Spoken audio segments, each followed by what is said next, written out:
The name King Arthur conjures images of a noble warrior, a gleaming sword, and a kingdom in peril.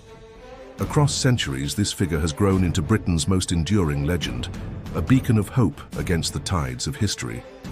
But who was Arthur, really? Was he a flesh-and-blood leader who rallied his people, or a creation of storytellers weaving dreams into the fabric of a troubled past? The tale begins in the murky years after Rome's legions abandoned Britain in 407 AD. This was a time of upheaval, when tribal leaders vied for power and foreign raiders eyed the island's shores. History offers little in the way of solid records from this period. Yet from this silence Arthur emerges, a king said to have fought back the darkness with valor and steel. The most famous version of his story comes from medieval writers like Geoffrey of Monmouth in the 12th century. He painted Arthur as a grand monarch, ruling from a shining court called Camelot. Geoffrey's account is rich with battles, knights, and a magical sword named Excalibur. It's a gripping yarn, but it's also centuries removed from the time Arthur supposedly lived. So where does the truth lie? Archaeologists and historians have long grappled with this question, sifting through dirt and legend for answers. One place often linked to Arthur is SouthCadbury, a hill fort in Somerset with roots stretching back to the Iron Age.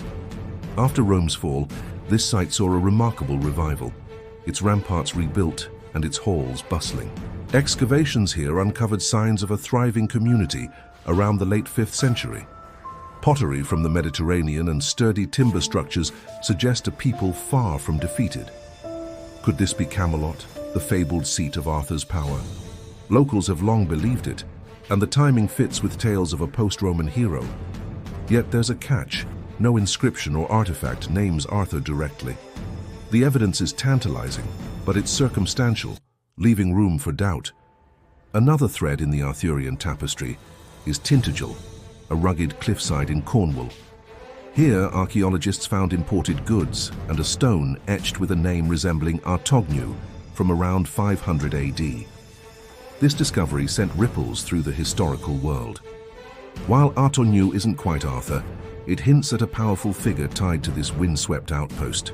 Tintagel's mystique aligns with legends of Arthur's birth, said to have happened amid crashing waves and sorcery. But a single stone doesn't make a king. It's a clue, not proof. Then there's the sword, Excalibur, pulled from a stone or bestowed by a mystical lady in a lake. This image is iconic, but its origins might be older than Arthur himself. In the WithamValley east of Lincoln, archaeologists have dredged up dozens of ancient weapons from watery depths.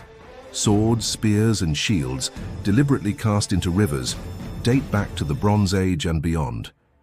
This practice of offering metal to water was a sacred rite for Britain's early people. It continued into the Roman era, and even later, a thread of belief unbroken by empire.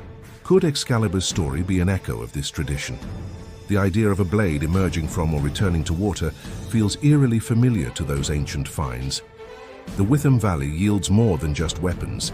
It's a landscape of causeways and ritual. By the medieval period, monasteries dotted its banks, built atop these same sacred roots. This blending of old and new suggests a culture that didn't collapse but adapted. Arthur's legend might reflect that resilience, a hero born from a people who endured. Yet, the earliest mentions of Arthur don't come until centuries after his supposed time. A 9th century text, the Historia Brittonum, lists him as a war leader, not a king, battling Saxons. This Arthur is gritty, far from the polished knight of later tales. He's a figure of resistance tied to 12 victories, including the famous Battle of Badon. Even here, though, the evidence is shaky. The Historia is more propaganda than history, written to boost British pride against Anglo-Saxon rivals. Gildas, a 6th century monk, wrote of Badon but never named Arthur. His silence is deafening. Why omit a hero if he truly lived? Some argue Arthur was a composite, a blend of real chieftains from Britain's fractured past. Names like Ambrosius Aurelianus, a Romano-British leader, often crop up as possible inspirations. Ambrosius fought Saxons too, and his era matches the post-Roman turmoil. Perhaps his deeds were folded into a greater myth, given a single shining name. Others see Arthur as pure fiction, a medieval invention to fill a historical gap. After Rome's fall, Britain needed a symbol, and storytellers delivered. The lack of contemporary records fuels this skepticism. No king's crown or battle standard bears Arthur's mark, leaving his existence unmoored. Yet myths don't need facts to hold power. Arthur's story resonated because it spoke to a deeper truth, a people's will to survive. At Glastonbury, locals claimed his tomb was found in the 12th century. Monks unearthed a coffin with a cross inscribed, "Here lies Arthur, the once and future king." This discovery conveniently boosted the abbey's prestige and its coffers. Modern scholars dismiss it as a medieval publicity stunt. Still, Glastonbury's pull endures, tied to tales of Avalon, Arthur's resting place. The site's ancient sanctity, predating Christianity, mirrors the legend's roots. Across Britain, places vie for Arthur's legacy. Slaughter-Bridge, Cadbury, even a footprint in stone. Each claim adds colour, but none seals the case. The sword in the stone motif has parallels beyond Britain too. In Italy, a 12th century knight named Galgano thrust his blade into rock, sparking its own lore. This overlap suggests Arthur's tale borrowed from broader traditions. It's less a unique history and more a shared human story. So was Arthur real? The evidence leans toward no single man, but rather a cultural echo.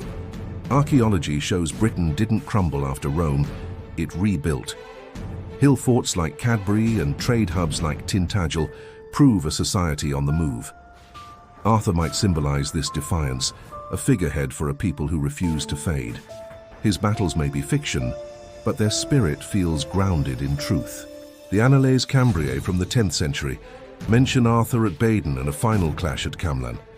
These sparse lines offer hope, yet they're late and vague. Contrast this with the Roman villas, abandoned by the elite as Rome waned. The real story lies with the common folk who stayed, not a lone king. Medieval poets like Chrétien de Troyes added the Round Table and chivalry. Their flourishes turned a warrior into a myth, far from any 5th century reality. Yet strip away the romance and something remains, a kernel of resistance.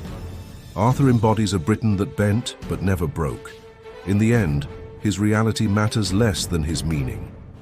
He's a mirror, reflecting what Britons wanted to see in themselves. The Witham swords, Tintagel stones and Cadbury's walls don't name him, but they whisper of a time when people stood tall, king or no king. Perhaps Arthur's greatest feat was his staying power. From campfires to cathedrals, his story has outlasted empires. He's not in the soil, but in the soul of Britain's past. A legend doesn't need a grave to live. So, real hero or made-up tale? The answer lies not in proof, but in the people who kept him alive.